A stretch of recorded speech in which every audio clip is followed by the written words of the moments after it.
আবু সাঈদ আল খুদরি রাদিয়াল্লাহু তাআলা আনহু তিনি সাহাবীদের একটা গ্রুপ, একটা দলের সফরে নেতৃত্ব দিচ্ছেন। আবু সাঈদ আল খুদরি রাদিয়াল্লাহু তাআলা আনহু যাচ্ছেন নেতৃত্ব দিয়ে ওই সাহাবীদের দলটা নিয়ে। যেতে যেতে দেখেন যে কিছু লোক জটলা পাকাচ্ছে, মাঝখানে তাদের নেতাকে মাঝখানে শোয়ায়ে চতুর্দিকে ঘিরে রাখছে। আবু সাঈদ আল খুদরি রাদিয়াল্লাহু তাআলা আনহু তিনি গিয়ে জিজ্ঞাসা করলেন, এখানে কি হয়েছে?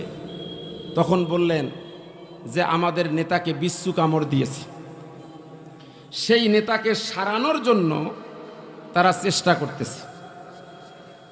তখন আবু সাঈদ আল খুদরি রাদিয়াল্লাহু তাআলা আনহু বললেন, তোমাদের এই সুমন্তর সু কালিকুত্তের গু দিয়ে কাজ হবে না, এই মন্ত্র আমাদের কাছে আছে, আমরা তোমাদের নেতাকে ভালো করে দিতে পারবো। এবার তারা আবু সাঈদ আল খুদরি রাদিয়াল্লাহু তাআলা আনহুকে বললেন, তাহলে আমাদের নেতাকে ভালো করে দাও। আবু সাঈদ খুদরি রাদিয়াল্লাহু তাআলা আনহু বললেন, না না, এমনিতে তো ভালো করে দেয়া যাবে না, এর বিনিময় লাগবে। যে এর বিনিময় কি?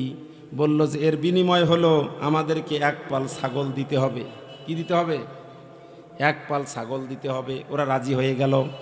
এবার আবু সাঈদ আল খুদরি রাদিয়াল্লাহু তাআলা আনহু কোনো দিন এর আগে কোরআন দিয়ে তিনি ঝাড়ফুঁক করেন নাই।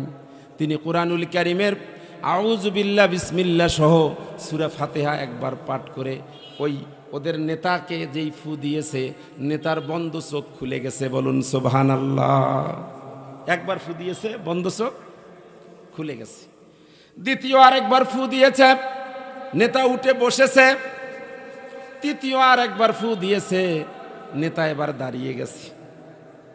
এবার শর্ত মোতাবেক এক পাল ছাগল দিয়েছে। এরা প্রতিমধ্যে ছাগল জবাই করে কিছু খেয়েছে, বাকি ছাগল নিয়ে চলে গেছে। আবার আবু সাঈদ আল খুদরি রাদিয়াল্লাহু তাআলার মনের মধ্যে খালি খুঁতখুঁত স্বভাব, খুঁতখুঁত ভাব।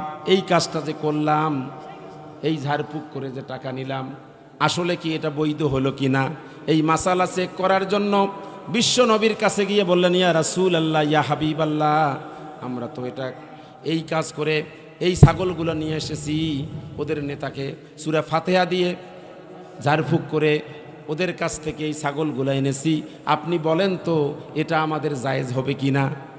বিশ্বনবী বলেন, তুমি তো ভালো কাজ করেছ, এটা কেন জায়েজ হবে না? তোমরা এটা খাবা, খাওয়ার পরে বেশি হলে আমাকেও কিছু ছাগল দিও। বলুন সুবহানাল্লাহ।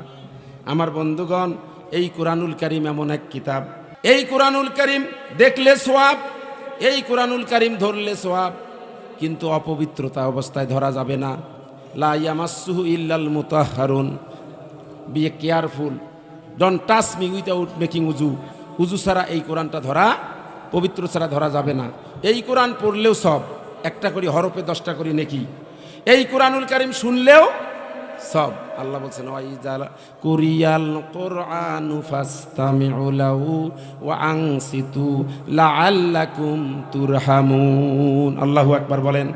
এই কোরআনুল কারীমের সাথে যেই লেগে থাকবে তারও সম্মান কি হবে? বাড়িয়ে যাবে।